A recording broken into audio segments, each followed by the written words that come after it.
Lalapitan ko po ang ating kapatid na tagasunod. Kapatid,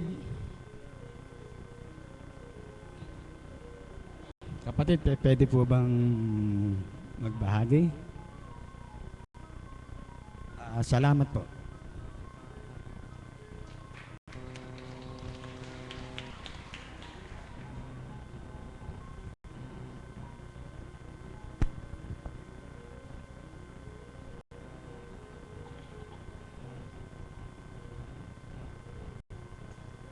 Magandang umaga po sa lahat.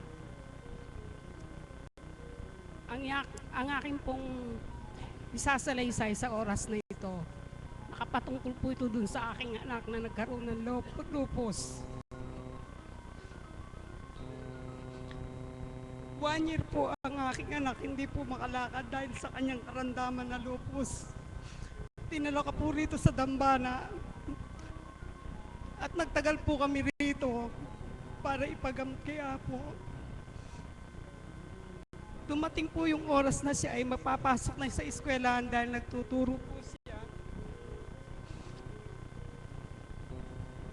Sa bawat araw po na gumigising kami sa umaga, hindi po makatayo ang aking anak at hindi po makalakad talaga.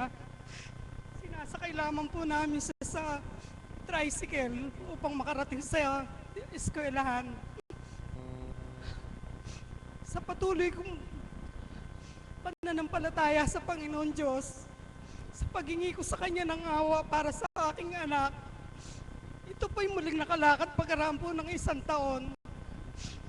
Sa pamamagitan po ng aming pananampalataya sa Panginoon Diyos at sa aming pagtitiwala na ibibigay niya po muli ang aking anak ng kalakasan upang madama namin lahat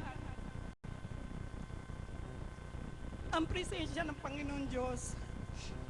Ngayon po ang aking anak patuloy na nagtuturo at malakas na.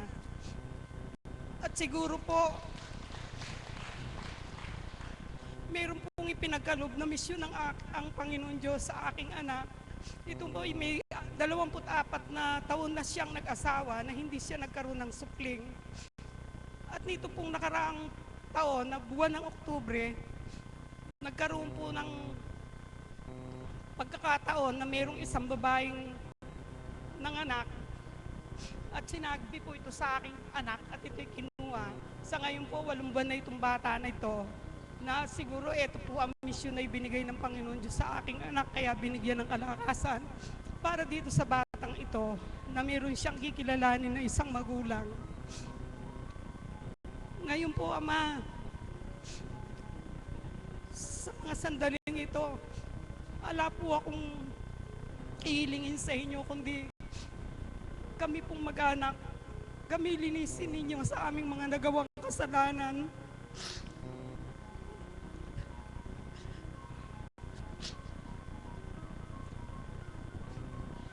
At patuloy din po kami ngayon nakakaranas ng hirap ng loob dahil isa rin po sa aking mga kapatid ang may karamdaman na ngayon po nandito sa Dambana.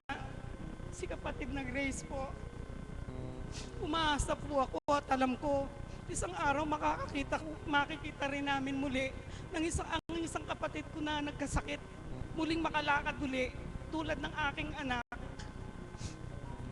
Kaya wala po akong ihilingin na iba sa Panginoon Diyos, kundi kaming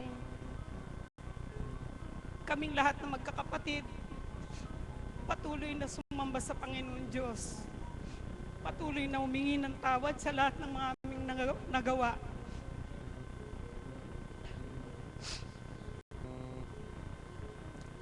Muli po, maraming salamat po.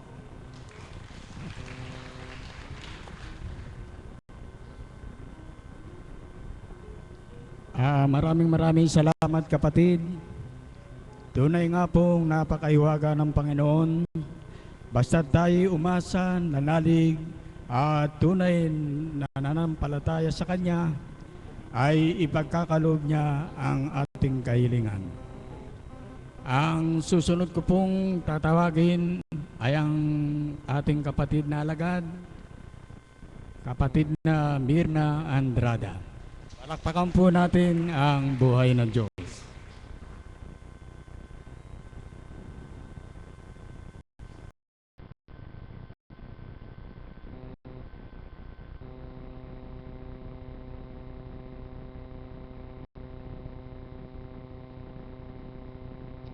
Papuri sa iyo, dakilang Ama.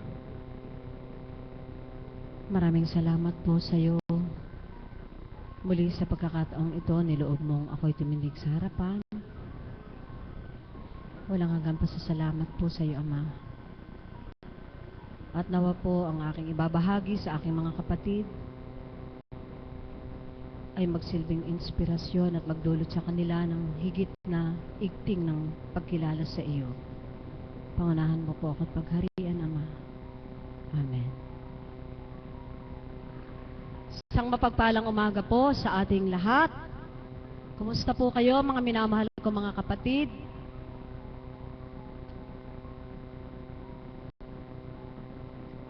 Nais ko pong panimulan ang katagang labis ng aking kagalakan sa araw na ito.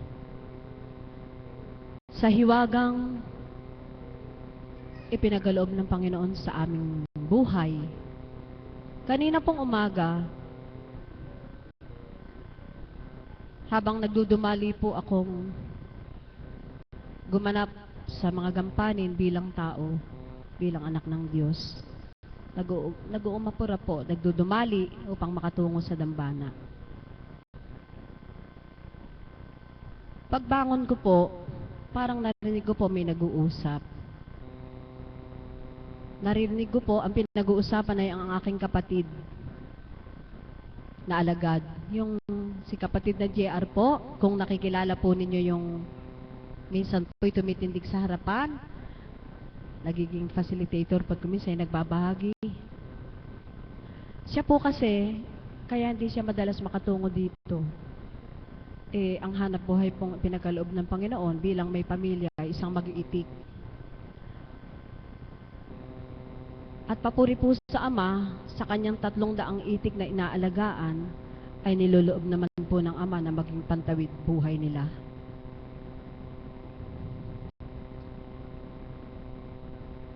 Parang narinig ko po na, naulinigan ko po na, nawawala ang 200 itik.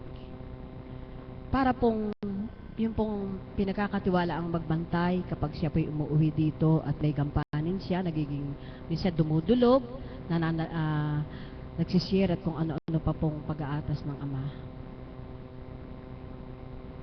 Binaliwala ko po. Kahit po narinig ko, sabi ko po sa sarili ko, tanging Ama lang ang nakababatid. Kung papaano ilang beses na po naganap sa kanya, minsan ang itik nawawala, napapahalo sa kapwa itik. Subalit pag kumilos ang Diyos sa panalangin, bumabalik po yung itik sa kapwa mga itik niyang inaalagaan. Kaya po dumaan sa puso ko na, andyan ang Ama. Kahit magpanik ako, wala akong magagawa. Dumulog na po ako. Sa madaling salita po, sige, gawa na po ako ng gawa, nagmamadudumali. Pamaya-maya po may tumawag. Tumawag doon sa hipag ko, doon po sa kabiyak ng puso kay kapatid ng Munet na alagad rin po. Pamaya-maya po palapit sa akin yung hipag ko, hawak po yung ganito niya. Sabi po niya, ate, kayo nga po ang kumausap. Hindi ko po maintindihan. Di kinuha ko po, kinausap ko, sabi ko, hello! Dad, ganun po. Pasundo daw po siya kay Mark, doon sa pamangkin ko, doon sa anak niyang panganay.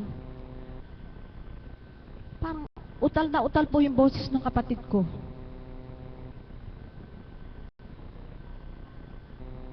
Pero nagpupuri po ako sa Ama kasi doon po pinatunayan niya na hindi po ako maiyak. Siyempre po bilang kabiyak ng puso ang kapatid na Munet na ganun po na hindi niya maintindihan, niloob po ng Ama na ako makipag-usap. Ang naintindihan ko lang po, pasundo siya doon sa anak. Hanggang sa nagsalita po ako, magtibay ka kapatid. Sa kalagitnaan po siya ng bukid, nasa Cabiao, Nueva Ecija po Opo. Ngayon po, sa gitnang bukid na yon, gaano po kasigurado kung may termos, kung may mainit na tubig, O kung meron siyang maiinom na tubig, o kung meron siyang gagabay sa kanya, wala siyang kasama kundi mga itik. Dahil tila po yata yung nagbabantay, siyempre po nabigla, baka po parang pinalaylo muna. Basta po sa isip ko, ituturan ko sa kapatid ko na magtibay ka. Uminom ka ng mainit na tubig. Kung hubarin mo yung damit mo, basain mo ng tubig na ano mo sa dibdib mo, manalig ka sa Ama. Yun lang po nasabi ko, binaba ko na yung cellphone kasi wala naman po akong maintindihan eh. Wala po akong maintindihan. Siyempre po, nag-agalak po ako. Huwag po kayong madala ng lumbay. Bilang isang kapatid na panganay, ng siyam na kapatid, sa tuwi na po ako ang ginagamit ng Ama, umapuhap sa kanila. Ando po yung tukso sa damdamin mo na, para po bang nilalaro yung isip ko? Diyos ko, nananalig ako sa iyo. Para po bang kung ma-stroke yung kapatid ko, kung paano gagawin ko? Ama, naglilingkod po ako sa iyo. Huwag mo bang pahintulutang maging balakid itong kapatid ko? Na kung ito'y magkakaganon, paano yung mga pamangking ko? Paano hindi naman ako makapaghanap buhay kami dahil kinuha mo kaming maglingkod? Parang dalihan po ako nanahimik pagkababa ko ng tumayo po ako doon sa harap ng bahay kong maliit. At kinuha ko po yung cellphone, hinanap po yung cellphone ko. Ang una pong idinatal sa akin ng Panginoon, sa isip ko, Ama, magbahagi po kayo sa aking kaisipan. Ano pong marapat kong tupdin at gawin? Bigyan mo ako ng lakas. Itindig mo ako. Siyempre po, nakadulog na ako sa Panginoon. Para po binabahagi sa akin, tawagan ko po ang mahal na Apo kong Ching. Purihin po ang Diyos pagkontak ko po sa mahal na Apo. Dati po, pag busy siya, naiwan niya yung cellphone o dili kayo di niya maintindihan, dinampot po agad. Ito lang po yung natatandaan kong sinabi ko sa kanya. Nanginginig po ang tinig ko, mahal na Apo, sa pangalan po ng Diyos Ama, Anak at Espiritu Santo, sa inyo pong pangalan bilang kinalugdan, dumudulog po ako. Dinudulog ko po ang kapatid ko na sa pagkakataong ito'y humal at di po makapagsalita. Ang kapatid sa JR po, nasa gitnang bukid. Nananalig po ako sa Ama, sa kapangyarihan po niya bilang kayo kinalugdan. Diringgin po kayo ng Ama. Binaba ko na po ang telepono, ang cellphone. At inangking ko na po. Makalipas po ang mga ilang minuto, nagpakatatag po ako. Doon ko po naramdaman na yun po ang mga benepisyo nating makakapatid. Ako, paano tayo nagtitibay sa dakong ito? Mga kapatid kong alagad, kayo din po mga tagasunod at mga pasyente. Doon ko po naramdaman yung pagkilos ng Diyos sa buhay ko na sa dating buhay po matataranta na ako, hindi ko na po alam. Sabi ko, Ama, kikilos po ako ng naayon sa kalooban mo, naglalaba pa rin po ako. Pinaisip niya sa akin, Monet, ang sabi po, huling narinig ko lang po sa kapatid ko, pasundo ko siya doon sa anak niyang panganay, sa school po. Pero para pong pinaisip sa akin na si Monet po, pasamahin na, pasundo. Pinagdala ko po ng termos na mainit, magdala ko ng pangbanto na tubig, at saka tuwalya po. Kung ano't ano man, bago mo ibiyahe. Basta po inangking ko na hindi siya may stroke. Inangking ko po na yung pagdulog ko sa Ama at tulong-tulong na panalangin. Natatandaan ko po na text ko pa po si Mother. Pakikinggan po ng Ama. Pagkalampas po ng mga ilang minuto po, naisipan ko pong tawagan. Lowbat pa naman po yung cellphone. Purihin po dakilain ng Panginoon. Narinig din po ng kabiyak ng puso. Malaki na po ang pinag-iba ng tinig at hindi na po siya humal. Para pong dumire-diretso na po yung salita niya. Palakpakan nga po natin ang Panginoong Diyos na buhay. Buhay po ba ang Diyos? Ang panalig ko po doon,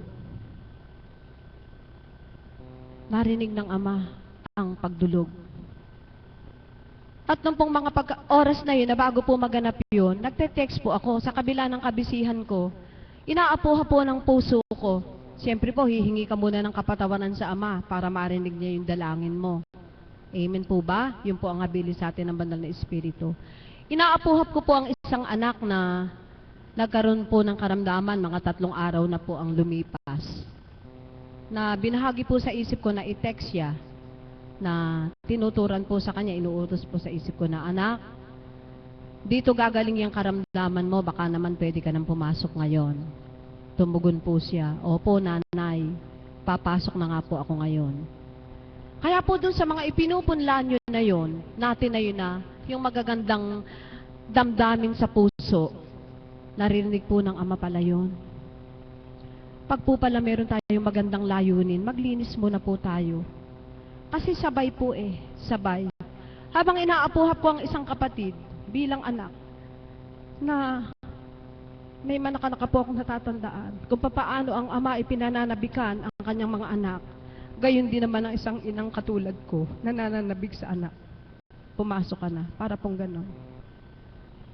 Bigla po, yun nga po, pumasok yung kaganapan na yun. At pamaya-maya po, nag-text ang mahal na apo. Kapatid, manalig ka. Pamaya-maya po, kumusta na ang kapatid na JR?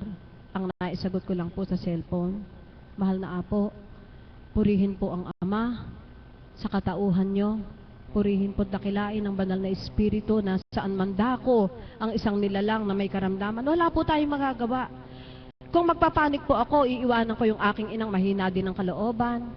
Ang labahin ng kapatid ko ngunit nakakalat sa poso. Ganon din po ako ata-atado. Nagluluto para sa mga alaga. Nilakasan ko po ang loob ko. Sabi ng kapatid na Alan, ialay natin sa Ama, ialay natin sa Panginoon. Purihin po ang Diyos nung pong pangatlong pagtawag ko po sa kapatid ko. Maganda na po ang tinig niya at Mami, maraming salamat po. Naniniwala po ako at nananalig sa Ama na sa tulong-tulong na panalangin. Salamat po sa inyong panalangin. Siya po inangkin ko na po na hindi siya mai-stroke at siya po ngayon ay mahusay na. Palakpakan nga po natin ang Panginoong Diyos na buhay. Sadya pong hindi ko na ipinaghintay na makita ko siyang dumating. Sabi ko po, Ama, paligsihin mo ang katawan ko, iiwan ko tong mga kalat na to, ang kalahati ng labahin ko, iiwanan ko. Pupuntahan ka at ikaw ang paglilingkuran ko. Hindi ko nahihintayin ng kapatid ko kung nasa daan siya ngayon o kung nasaan man siya, ikaw na po ang bahala sa kanya. At ang pananalig kong matimya sa iyo, pag-uwi niya maayos siya. Hindi siya stroke, hindi siya, walang masamang nangyari sa kanya, kundi stress, nabigla, dahil doon sa kanyang mga alaga na kung saan po hinuhugot yung kanilang kaunting kabubuhay, ay napahintulutan pa. Noong pong huling tawag ko, ito lang po yung nasambit ko sa kanya. Hindi ko na po naituloy dahil bilang isang kapatid, ando po yung damdamin na, magtibay ka, ang pera kinikita, hindi tayo pababayaan ng Ama. Basta patuloy kang manalig, pag-uwi mo dito, magaling ka na. Yun lamang po mga kapatid.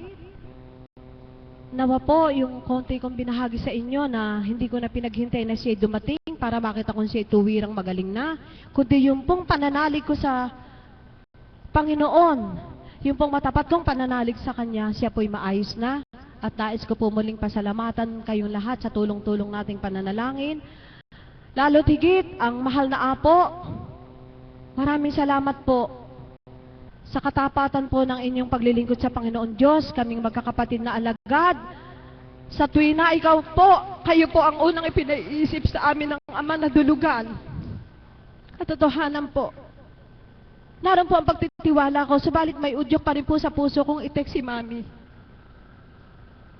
Udyok po sa puso ko, bagamat batid ko na ang mahal na Apo higit sa sapat.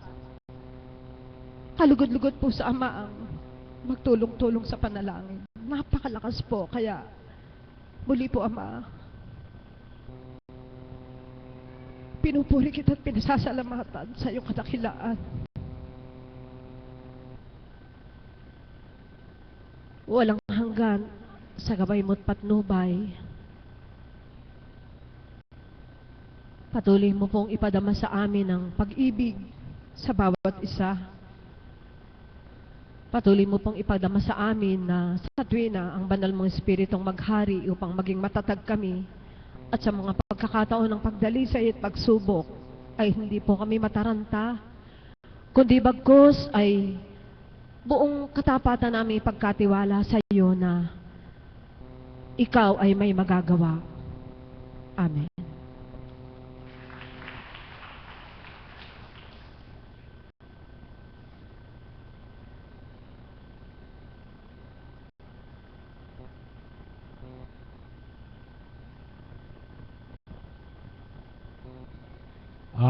Maraming salamat kapatid.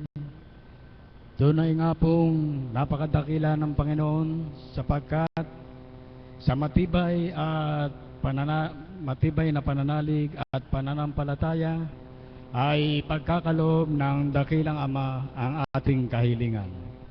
Ang susunod ko pong tatawagin ay isang kabataan, ang ating pong kapatid na si Berhel Bustamante. Palakpakan po natin ang buhay ng Diyos. Akin pong ibinabalik ang walang hanggang papuri at pasasalamat, dakilang Diyos amang kataas-taasan na aming pinaglilingkuran, sa bawat mong kahiwagaan at kadakilaang alay, na kailan may di mo kami pinabayaan, sa pamamagitan ng iyong Espiritong Banal, sa pangalan ng aming Panginoong Jesucristo, sa katauhan ng aming mahal na Apo Conching, kasama ng mahal na Birheng Maria. Amen. Isang mapagpalang umaga po sa ating lahat. Magandang umaga po sa inyong lahat. Pakibati po muna natin ang ating mga katabi ng magandang umaga. At pakisabi na rin pong kapatid, bawal matulog. Palakpakan po natin ang ating Panginoon. Tunay nga pong napakabuti at napakadakila ng ating Diyos kung papaano po ang pagbabahagi ng Nanay Mirna bilang kapatid na alagad at hinirang. Sadya nga po yatang bilang mga hinirang, mayroon pong mga pagkakataon na sa pinagdaraanan ng bawat isa, mayroon pong magkakatulad, mayroon pong iba-iba lamang po ng antas. Subalit anuman po ang pagdaanan ng mga hinirang at ng bawat isa, may Diyos na buhay na tayong tinatawagan. May Diyos na buhay tayong pinaglilingkuran, na sa bawat sandali ng ating buhay, sa bawat kagipitan, laging nakalaan at di tayo pinababayaan. Palakpakan po natin ang ating Panginoon. Ang kanya pong ibinahagi ay tungkol po sa karamdaman na natamo ng kanyang kapatid. Ako rin po, kagabi, usapin din po tungkol sa aking kapatid. Kagabi po, mga bandang 8:00, nakapag-uwi po ako ng Aksibal dahil yung mata po ng aking nanay ay may namumuo pong mga dugo na pamumula. Pinatakan ko po ang mata ng aking inda, ng aking nanay, ng aking tatay at ng pinsan ko pong maliit. Hinaplos ko po sa likod ang aking nanay, ang aking tatay, gayon din po yung batang maliit. Mga bandang 8:00 po yun, bumalik na po ako doon sa kwarto, doon po sa bahay ng aking inda, para po magpahinga na. Mga pagtingin ko po, mga ilang minuto po ang nakakaraan, nakaramdam po ako ng paghilo, na para po ako nahihilo, na para po akong nasusuka. Ang sabi ko po, ano kaya yung nararamdaman ko? Siguro dahil lang sa mata, wala ito, sabi ko po. Hanggang sa nakarinig po ako ng tawag mula po sa aking tatay, na iba po yung kanyang boses, ang sabi po niya, "Anak, Berhel, pumunta ka muna sa atin, yung kapatid mo nagsusuka, napakaraming sinuka." Dahil iba po yung pakiramdam ko, parang nag-aatubili akong tumayo. Subalit bigla na lang pong umangat yung aking katawan at pumunta po ako sa aming kusina. Nagtimpla po ako ng asukal sa maligamgam na tubig para pumapainom. Ngayon po, pagdating ko po sa kwarto namin, mapakarami po talagang tinapon ng aking kapatid at yung aking pong kapatid ay nakadapa sa kama at nakalawit po yung kamay. Sabi ko naman sa'yo, wag ka nang kumakain ng manok na yun eh. Bawal sa'yo yun. O uminom ka na ng tubig para maampat na yan. Hindi po gumagalaw yung kapatid ko. "Bunso," sabi ko, "Bunso, o uminom ka na." Mile, Pagsalat ko po sa kapatid ko, matigas po at malambo at malamig ang buong katawan at nangingitim po ang kanyang labi, ang kanyang mga kuko. Bilang isang kapatid po, mahirap na makita sa bilang pagkatao. Subalit, kailangan pairalin mo yung kaloob ng Panginoon sa iyo para sa ganung pagkakataon, maipakita niya kung paano siyang gagalaw sa buhay natin. Tumakbo po ako doon sa kabilang bahay para po kumuha ng tubig na mainit at ng pong pampunas. Nakuha ko po yung duster ng aking inda at yung pong aking nanay ay nagkakakasat na po. Dahil kung titingnan po, talagang patay na po yung kapatid ko. Pero po, napakabuti ng Diyos. Tinibayan ko po ang pananampalataya ko na hindi niya kami pababayaan. Pinangko po ng aking tatay yung kapatid ko na maitim na po. Matigas na po yung mga paa. Buong kababaan loob po ako. Sinabi ko po, pinunasan ko po ng mainit na tubig. Sabi ko po, Diyos Ama, Diyos Anak, Diyos Espiritu Santo, Ave Maria Purissima, hindi mo po kami pababayaan. Bigla po dumilat yung kapatid ko at nagkaroon po ng buhay. Palakpakan po natin ang ating Panginoon. Pagkadilat po niya, muli po siyang lumungay-ngay at tumigas po yung mga paa. Tinawag ko po sila Tita Jazz, lahat po ng mga pamilya namin binabad po yung paa. Hanggang sa pinainom ko po ng tubig, ginalaw ko po yung ganito. Sabi ko, mag-relax kayo, hindi tayo pababayaan ng Ama, hindi tayo pababayaan. Alam niyo po mga kapatid, sa pamamagitan po ng tubig na mainit, sa pamamagitan po ng tubig na may asukal, sa kapangyarihan at kadakilaan ng Diyos, gumaling po yung kapatid ko at nandiyan po, buhay na. Nagkaroon po ako ng pagninilay. Paano po kung di kami napunta sa dakong ito? Paano po kung di namin nakilala ang Panginoon sa pamamagitan ng mahal na Apo Conching? Sa mga oras po na yun, taranta na, itatakbo sa ospital na nangangapa kung magkakaroon ng kagalingan. Subalit sa pamamagitan ng pananampalataya, nabuhay ang Diyos na aming pinaglilingkuran. Sa pamamagitan ng Espiritong Banal, sa katauhan ng mahal na Apo Conching na kinalugdan, di man po kami nag-text o tumawag sa oras na yon. Tanging ang litrato po niya at ang larawan ng mga imahen sa amin, nakamtan po ng aking kapatid ang kagalingan. Kung iisipin po mga kapatid, patay na po yung kapatid ko. Subalit sa pagtitiwala ko po, na ang palad namin na ginagamit upang magbendisyon sa mga kapwa, na kapag ito po'y nadampi namin, sa kapangyarihan ng Panginoon, makakamtan po yung kagalingan. Kaya, sa marami pong pinagdadaanan, yun po yung dahilan kung bakit patuloy kami naglilingkod. Sapagkat, doon po sa aming paglilingkod, di po kami makakakitaan ng mga material. Di po kami makakakitaan ng maraming pinansyal. Subalit sa mga ganong kaganapan po sa oras ng kagipitan, doon namin nararamdaman ang pagkilos ng Diyos na aming pinaglilingkuran. Kaya sa oras po na ito, walang hanggang papuri at pasasalamat po ang ibinabalik ko sa dakilang Diyos Ama, Diyos Anak, Diyos Espiritu Santo, sa pamamagitan din po ng ating mahal na Ina, at sa pangalan ng ating mahal na Apo Conching, na kundi dahil sa paggamit sa kanyang katauhan, ang kaloob ng Espiritong Banal ay di po namin matutuklasan. Nang dahil sa paggamit sa kanya, kaya nagkaroon din po kami ng lakas at tapang.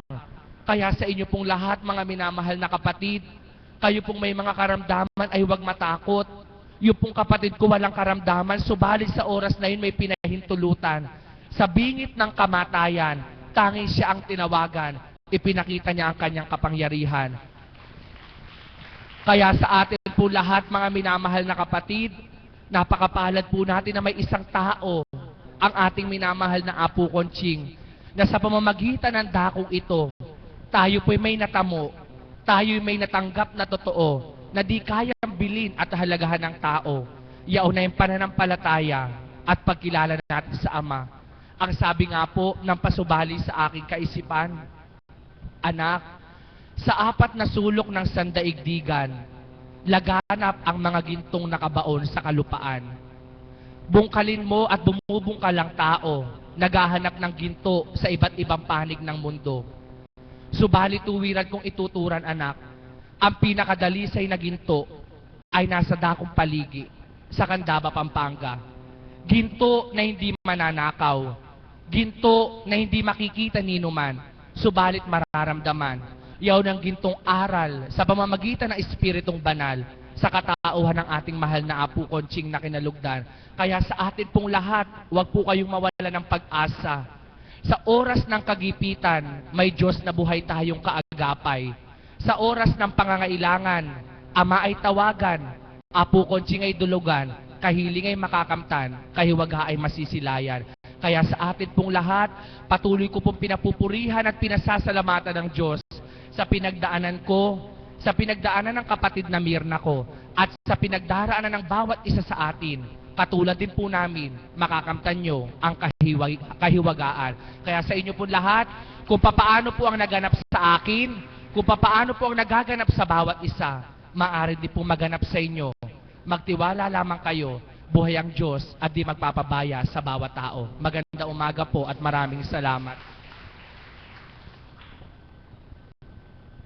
Maraming salamat, kapatid.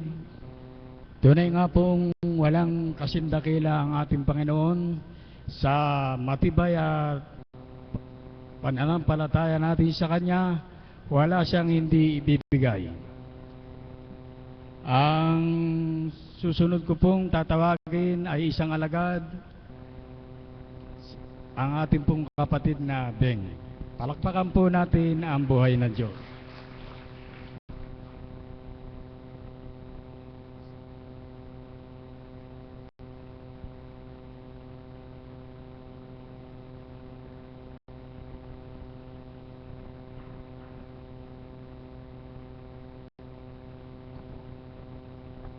Isang mapagpalang umaga po sa ating lahat. Buhay po ba ang Diyos? Babagi ko po sa inyo yung kaganapan kung paano yung mga kapatid ko may pinagdaanan.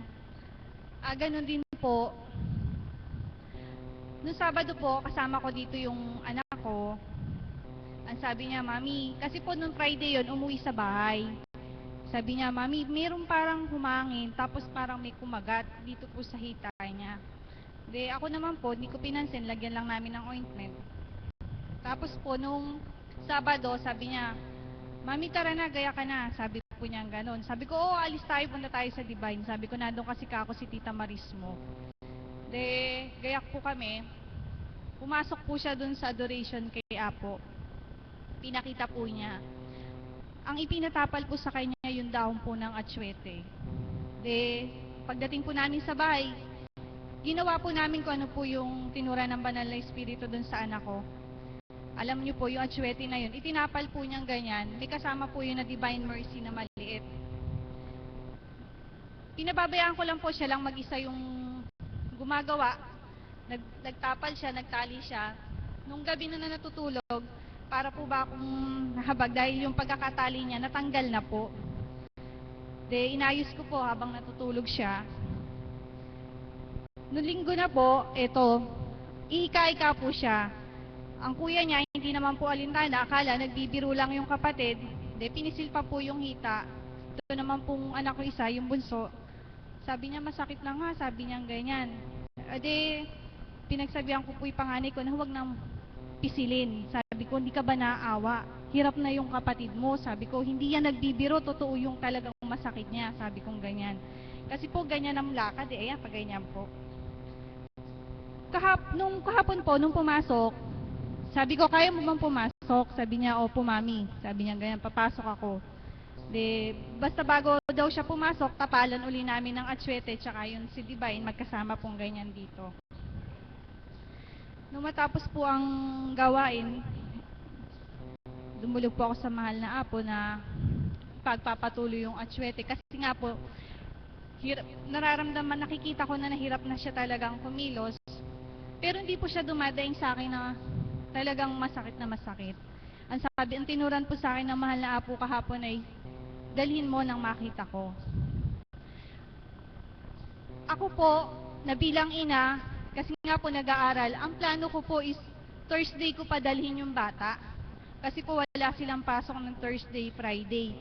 O ano kaya kako, ang plano ko pa po is Pagkatapos po nung klase nila ngayon, susunduin ko siya, tapos dito po kami didiretso.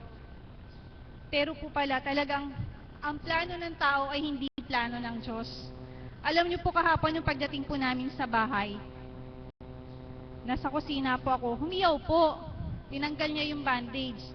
Parang nakaramdam siguro ng kirot. Sabi niya, takbo po ako sa kwarto. Tapos, tinawagan ko na yung service. Sabi ko, sige, pupunta tayo dito sa bumalik po kami dito kahapon sa madalit salita. Tapos nag-text nga po ako sa isang kapatid na alagad, nandun nga daw po ang mahal na apo. Nung pagdating po namin dito, alam nyo po, pagtingin ko pong ganyan, doon po kasi sa 3rd floor, pag tingala po namin, nakita po namin yung sinag ni Divine Mercy. Tapos po nung pinakita na nga po nung anak ko yung nandito niya na nagsilbing pigsa, kung paano sinilo ng banal na espiritu nung oras po na yon sa katauhan ng mahal na Apo Conching. Isipin niyo po, pigsa 3 days. Eh di po ba kung tayo magkakaroon ng pigsa ilang linggo? Sa malaking tao, napakasakit po talaga, di po ba? Talagang iindahin. Subalit kay dakila ng Diyos, kay hiwaga niya, muli niyang ipinasilay po ang kaganapan sa anak ko. Nang kahapon po, nang anuhan na nga po ng mahal na Apo, nung nasilo na po, nung paghawak ng mahal na Apo dun sa may lumabas na pong dugo. Tinuran po ng banal na espiritu sa anak ko, ipagpapatuloy ba natin? Ang sagot po ng bata ay opo. Nung pong hinawakan na po, patuloy nga po na pinalalabas na yung mga mata. Ang sabi po nung anak ko nung pauwi na kami, sabi ko sa kanya, "Nak, masakit ba?" Sabi niya, "Mami, wala akong sakit na naramdaman. Ang tangi kong naramdaman, para lang akong kinagat ng langgam." Hindi po ba buhay ang Diyos?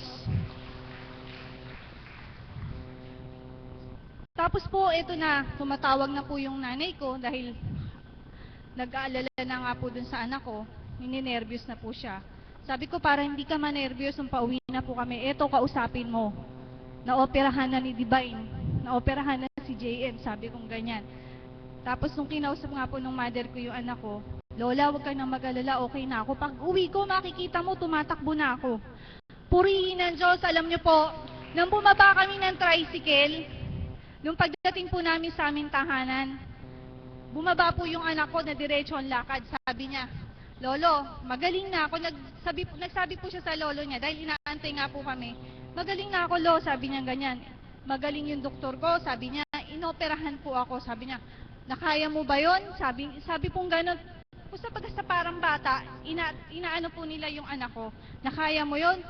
Sabi niya, "Oo, Lolo, tingnan mo, diretso na akong lumakad." Na diretso pong lumakad yung bata. Tapos po nung pag-akyat namin sa bahay, sabi ko, "Tara na, kain na tayo para makatulog ka na, may pasok pa bukas." Nung pong, nung gabi, na po namin ang gumamela. Nilagyan na. Alam niyo po, ngayong umaga, bitbit na niya muli yung bag niya, hawak na niya yung, dalawa po kasi yung bag niya, diretso na po siya sumakay dun sa service nila. Hindi po ba kay dakila ng Diyos? Ipinakita po niya ang kaganapan na sa bilang ina, mag-aalala ka dahil may ma-absent na naman siya ng ilang araw dahil doon sa iniinda niya na sakit. Pero hindi pinahintulutan ng ama na maganap sa anak ko. Sa loob ng 3 araw, ang tinuran nga po ng bata sa akin ay Diyos Ama, Diyos Anak, Diyos Espiritu Santo. Sandaling nagkaroon, sandali ay naparam. Ginamot nga daw po siya ng Diyos Amang dakila sa pamamagitan ng ating mahal na Apo Conching. Kaya po sa ating lahat na naririto, pakumbaba po tayong lumapit sa Kanya. Isuko po nating mababang-mababa sa Ama ang ating sarili, sapagkat ala po tayong makakaya kung wala ang gabay ng Espiritu sa katawan ng ating mahal na Apo Conching. Yun lamang po ang aking maraming salamat po.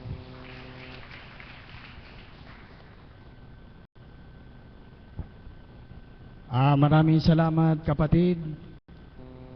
Sa lahat po ng mga kapatid nating nagbahagi, maraming salamat po.